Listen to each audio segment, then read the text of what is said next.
Breaking news చూస్తున్న కాగజ్ నగర్ ఆసిఫాబాద్ అడవుల్లో మరణించిన పులుల నమూనాలను హైదరాబాద్లోని centre for cellular and molecular biology మీట్స్ రీసెర్చ్ ఇన్స్టిట్యూట్ కు చేరుకున్నాయి.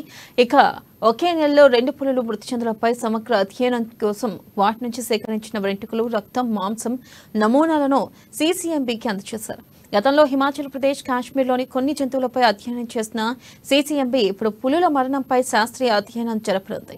ఈ అధ్యయనం పూర్తయ్యేందుకు 2 వారాల సమయం పడుతుందని, ఆ తర్వాత అటవీ శాఖ అధికారులకు నివేదికను అందజేస్తామని సీసీఎంబీ వర్గాలు వెల్లడించారు.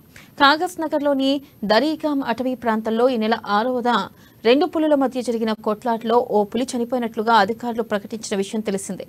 ఈ నెల 8న ఆసిఫాబాద్ అటవీ ప్రాంతంలో మరో పులి చనిపోవడంతో వాటి నమూనాలను సేకరించారు. ఆసిఫాబాద్ పులి మరణానికి విషప్రయోగమే కారణమని ప్రాథమికంగా తేల్చారు. ఇక దరీగాం అడవుల్లో పులుల మృతి ఘటనలో 4 అటవీ అధికారులపై బయటపడింది. విధుల్లో నిర్లక్ష్యం వహించిన కాగజ్ నగర్ ఫారెస్ట్ డివిజన్ పరిధిలోని FTO Venubabu, FRO Venugopal, FSO Poshetti, ఇక బీట్ అధికారి శ్రీకాంత్ ను సస్పెండ్ చేస్తూ ఉత్తర్వులను జారీ చేశారు.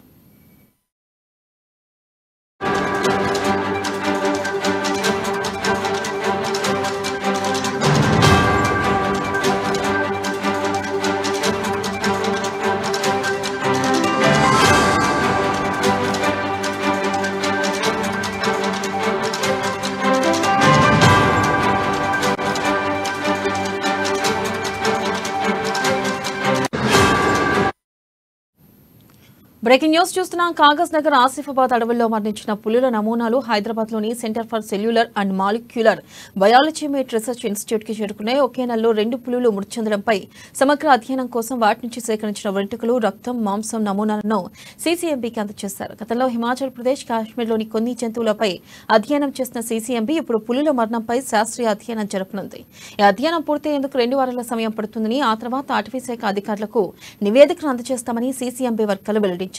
కాగజ్ నగర్లోని దరీగాం అటవీ ప్రాంతంలో ఈ నెల 6న 2 పులుల మధ్య జరిగిన కొట్లాటలో ఓ పులి చనిపోయినట్లు అధికారులు ప్రకటించిన విషయం తెలిసిందే. ఇక ఈ నెల 8న ఆసిఫాబాద్ అటవీ ప్రాంతంలో మరో పులి చనిపోవడంతో వాటి నమూనాలను సేకరించారు. ఆసిఫాబాద్ పులి మరణానికి విషప్రయోగమే కారణమని ప్రాథమికంగా తేల్చారు. ఇక దరీగాం అడవుల్లో పులుల మృతి ఘటనలో 4 అటవీ అధికారులపై బయటపడింది. విధుల్లో నిర్లక్ష్యం వహించిన కాగజ్ నగర్ ఫారెస్ట్ డివిజన్ పరిధిలోని FTO Venubabu, RFO Venugopal, SFO Poshetti, beat అధికారి శ్రీకాంత్ ను సస్పెండ్ చేస్తూ ఉత్తర్వులు జారీ చేశారు.